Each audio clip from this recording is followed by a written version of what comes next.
किसकी होगी जीत, किसकी होगी हार, ये तो पता चलेगा 7 तारीख के बाद। लेकिन उससे पहले आखिरकार मुद्दा क्या है, ये जानने के लिए आधार लाइव की टीम के साथ मैं जा रहा हूँ ग्वालियर चंबल संभाग के हर उस छोर तक जहां से हम लेकर के आएंगे कि आखिरकार 2024 के चुनाव में आपका मुद्दा क्या है। तो चलिए मेरे साथ।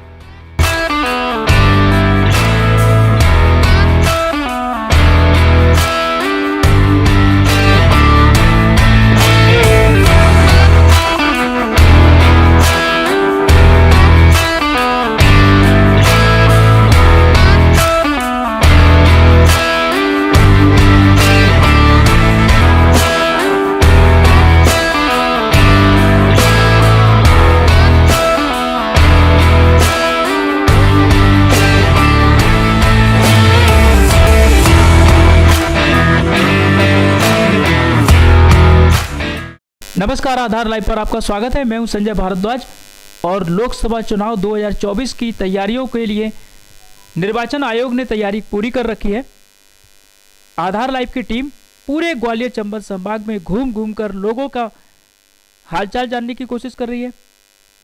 7 तारीख को जब मतदान कर देने जाएंगे तो मुद्दा क्या है, इस चीज़ को जानने की कोशिश कर रही है। इसी बीच हमें एक जानकारी मिली कि ग्वालियर के अनुपम नगर में रहने वाले राम बाबू शर्मा जो हैं वो सीनियर सिटीजन हैं और उनके जो बच्चे हैं वो बम्बई में जॉब करते हैं। वो उनके साथ वहाँ रहते हैं, लेकिन उनका एक घर जो है यहाँ पर है और उनका वोट जो है वो ग्वालियर में है। तो वो बम्बई से चल कर के ग्वालियर सिर्फ वोट डालने के लिए आए हैं। हमें आश्चर्य इसलिए हुआ क्योंकि हमने अपने कवरेज के दौरान कई जगह पर कई लोगों से ये सुना कि इतनी धूप है, लंबी लाइन है, इसलिए हम वोट डालने नहीं जाएंगे। लेकिन जब हमें ये मालूम पड़ा कि राम बाबू शर्मा जी बंबई से चल करके ग्वालियर आए वोट डालने के लिए, तो हमें लगा कि ऐसे लोगों को इनका इंटरव्यू दिखाना, इनसे बातचीत करना बहुत जरूरी है। तो हमारे साथ में राम बाबू शर्मा जी हैं, हम उनका स्वागत करते हैं। सर, क्या ये सच है कि आप बंबई से ग्वालियर वोट डालने के लिए आए? मैं आधार लाइव के सबका स्वागत करता हूं और ये बिल्कुल सत्य है कि मैं बॉम्बे से सिर्फ वोट डालने आया हूं। तो वोट डालने का कारण ये है कि ये लोकतंत्र का पर्व है, ये सभी को बड़े उससे आदर के साथ मनाना चाहिए। ऐसे लोग जो कि कह रहे हैं कि गर्मी में नहीं जाना चाहिए, नहीं जा रहे हैं, धूप है इसकी वजह से हम वोट डालने नहीं जा रहे हैं, लंबी लाइन लगती है, घंटों खड़ा रहना पड़ता है इसलिए नहीं जा रहे हैं, ऐसे लोगों को क्या कहना चाहेंगे? नहीं, राष्ट्र हित में मैं उनसे जरूर निवेदन करूँगा कि वो इस धूप का ध्यान ना रखें, अपने स्वार्थ का ध्यान ना रखें। ये राष्ट्र हित का सवाल है, राष्ट्र का पर्व है, उनको जरूर मतदान करना चाहिए। अच्छा, ऐसे भी कई लोग हैं जिनके वोट अभी तक बने नहीं है। ऐसा नहीं है कि उनकी उम्र वोट डालने लायक नहीं है, उनका वोट ही नहीं बना है। तो मैंने उनसे पूछा कि आपकी उम्र कितनी है? बोले उम्र तो हमारी 40 साल है। किसी ने बोला हमारी उम्र 35 साल है। लेकिन उन्होंने वोट बनवाने का प्रयास ही नहीं किया। उन्होंने कहा हमने वोट इसलिए नहीं बनवाया क्योंकि उसमें घंटों चक्कर लगाने पड़ते हैं, इसलिए नहीं बनवाया। क्या आपका वोट आसानी से बन गया था? और क्या आपको लगता है कि वोट नहीं बनवाना भी अपने आप में एक अपराध है, नहीं करना चाहिए? मतलब वोट तो बनवाना चाहिए सभी को। नहीं, एक जागरूक नागरिक होने के कारण उनको अपना मतदान अवश्य करना चाहिए, वोट भी बनवाना चाहिए। और मैं उनको सलाह दूंगा कि वोटर आईडी कार्ड बनवाना बहुत सरल है।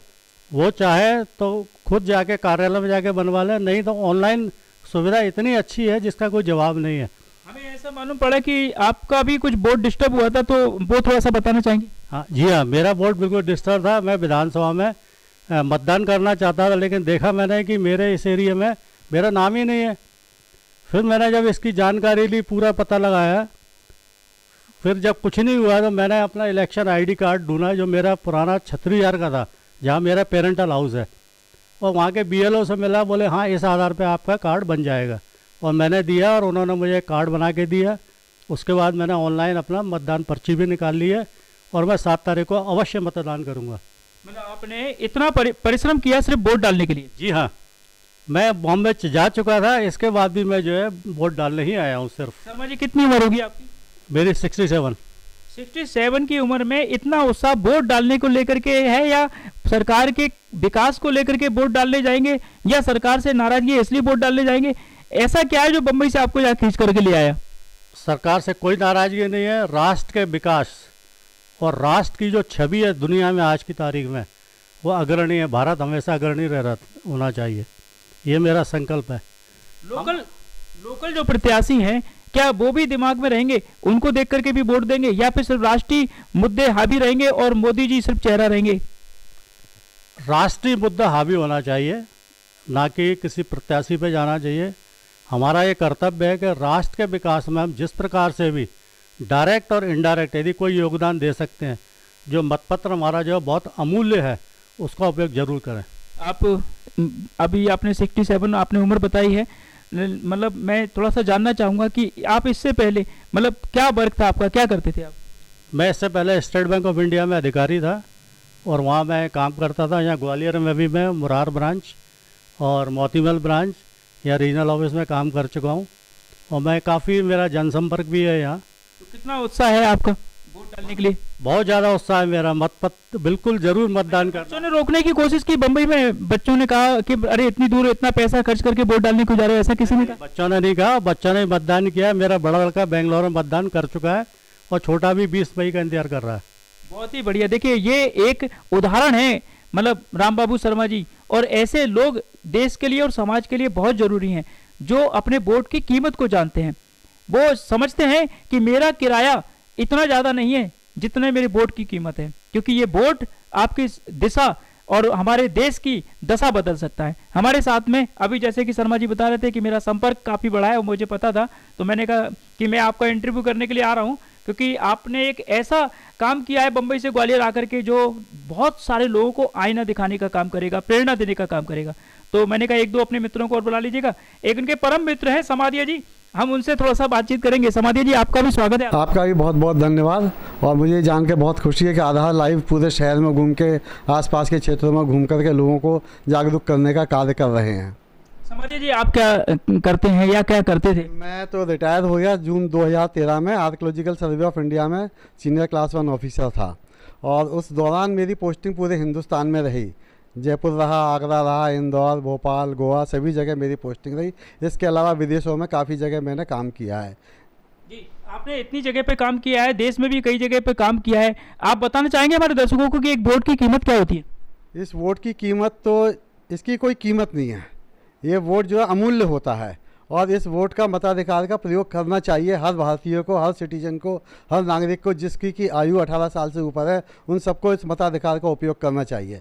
क्योंकि भारत के संविधान में आर्टिकल 326 के अंतर्गत हमको ये अधिकार मिला हुआ है और इसका मताधिकार करने का फ़ायदा ये है कि आप अपने मन की सरकार को चुन सकते हैं, जो सरकार लोगों के द्वारा, लोगों के लिए, लोगों की सुविधा के लिए चुनी जाती है।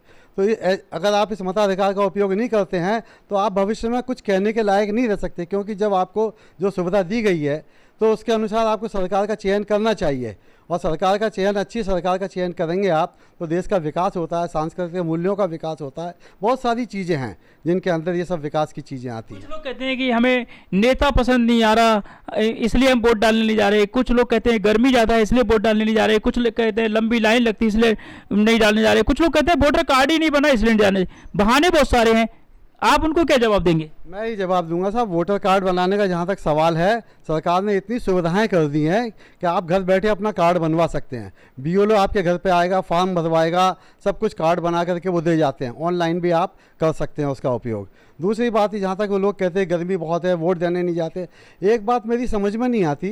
जब जियो के नंबर बढ़ रहे थे तब तो लोग लाइन में लगे, सुबह 4 बजे से लाइन में लग जाते थे और उसके लिए धूप और सर्दी की परवाह नहीं करते थे। भारत जो आपका जो सबसे इम्पोर्टेंट कार्य है, राष्ट्र के निर्माण में आपका सहयोग आवश्यक है, अपेक्षित है, उसमें आप आनाकानी कर रहे हैं कि धूप है, ये है। धूप तो और दूसरे काम नहीं करते कि आप धूप में, अभी आपको घर में कोई मेहमान आया, कुछ लाना होगा तो आप नहीं जाएंगे। और जहाँ तक घंटों खड़े रहने का सवाल है, वो टोटली मिथ्या है। ऐसा कुछ नहीं होता। मतदान के दौरान हाँ आधा 1 घंटा कुछ लग सकता है, मगर उसके लिए राष्ट्र के निर्माण में इन सब चीज़ों का कोई महत्व नहीं होता कि आप खड़े रहे या कोई आपको परेशानी आ गई, धूप आ गई, इसका कोई मतलब नहीं। आप 7 तारीख को वोट डालने जाएंगे? बिल्कुल जाऊंगा। मैं तो सुबह सबसे पहले, क्या रहेगा मुद्दा तो देश के निर्माण में जो सरकार हमारा कार्य कर रही है, मुद्दा वही है। वर्तमान में जो देश की सरकार है, केंद्र सरकार है, क्या आप लगता है कि आपके हिसाब से सही काम कर रही है? बिल्कुल सही कार्य कर रही है। देश को उन्होंने विश्व नए आयाम दिए हैं, उन्होंने देश को नए आयाम दिए हैं। गांधी जी भी घूम रहे हैं, कुछ फर्क पड़ेगा? देखिए वो अलग स्तर के नेता हैं, उनके ऊपर टिप्पणी करना कोई उचित नहीं होगा, मगर इस समय मोदी सरकार जो कार्य कर रही है वो वास्तव में बहुत अच्छा कार्य कर रही है। सहमत है इस बात से? मैं बिल्कुल सहमत हूँ। वर्तमान सरकार के प्रति मैं एक कंट्रीब्यूशन अवश्य करना चाहता हूँ कि इन्होंने ये 2 काम किए हैं। एक 370 हटाया, वो इतना महत्वपूर्ण है क्योंकि मैं स्वयं उसका भुक्तभोगी हूँ। मैं जिस समय कश्मीर में घूमने गया था, पूरा कश्मीर में घूम के आ गया, I have seen entire Kashmir. यहाँ आया, LFC अवेल की थी स्टेट बैंक से, लेकिन जिस समय मैंने बैंक के अंदर बिल लगाया तो बैंक ने मुझे सिर्फ, वो मेरा पूरा बिल रिजेक्ट हो गया सिर्फ एक कारण से कि आपको J&K का रेवेन्यू स्टैंप लगाना है। देन आई सरप्राइज्ड कि मुझे J&K का रेवेन्यू स्टैंप अब कैसे मिलेगा। लेकिन ईश्वर का आशीर्वाद था, वहाँ हमारे जिनसे संपर्क हुए, जो हमारा गाइड था, उसको मैंने फ़ोन पर बात की और वहाँ का रेवेन्यू स्टैंप लगाया। जब मैंने J&K का रेवेन्यू, देश में 2 रेवेन्यू स्टैम्प चल रहे थे। Yes, it is very very true. यदि कोई देखना चाहे तो मेरा वो बिल निकाल के देख सकता है। नहीं, बिल्कुल मैं इस बात से सहमत हूँ कि एक ही देश में अलग अलग कानून चल रहे थे, तो वो नहीं चलने चाहिए थे।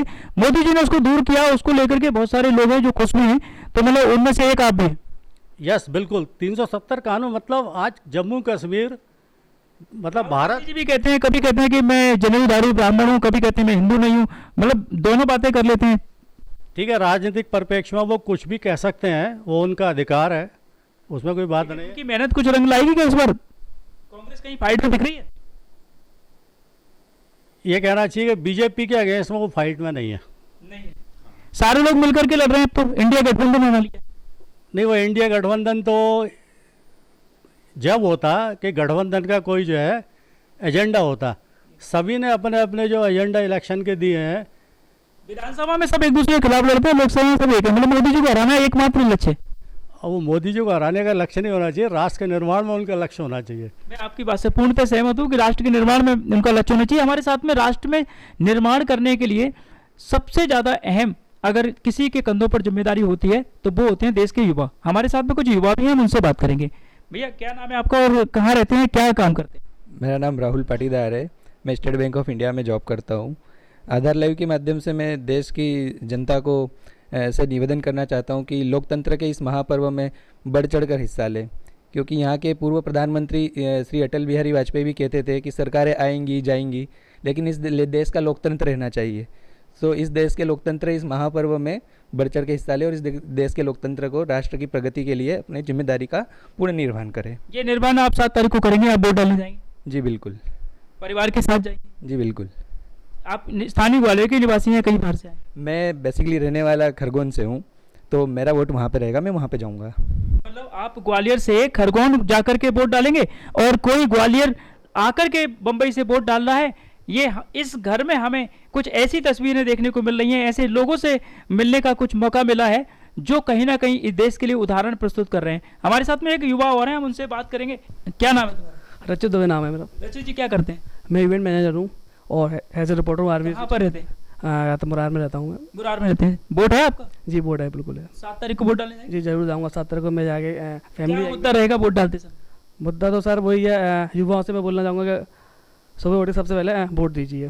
सुबह मतलब आपका मुद्दा क्या रहेगा? मेरा मुद्दा यही है, संदेह हो गया मोदी जी की, वो मोदी जी की, मोदी जी आगे लेंगे बस जो है। मोदी जी आगे निकले इसलिए वोट देंगे। तो देखिए, अनुपम नगर एक्सटेंशन में हूँ इस समय में, और हमने अभी बात की हमारे साथ SBI में जो अभी युवा हैं जो काम कर रहे हैं SBI में, उनका कहना है कि मैं खरगोन का निवासी हूँ, मैं खरगोन जाकर के वोट डालूंगा। और हमारे साथ में SBI के एक अधिकारी रहे हैं शर्मा जी, उनका कहना है कि मैं बम्बई रहता हूं पर ग्वालियर आया हूं वोट डालने के लिए। हमारे साथ में समाधिया जी भी हैं जो बहुत स्पष्ट शब्दों में कह रहे हैं कि वोट डालना सबके लिए जरूरी है। लाइन लंबी है, धूप तेज है, ये बहानेबाजी नहीं चलेगी। मैं आपको बता दूं, उन्होंने बहुत अच्छे अच्छे उदाहरण दिए कि जब आपके कोई निजी काम होते हैं तब आप कैसे लाइन में लग जाते हो, जब आपको रेल की टिकट चाहिए होती है, कहीं जाना होता है, तब आप कैसे लाइन में लग जाते हो, बिजली का बिल जमा करना होता है तब आप कैसे लाइन में लग जाते हो।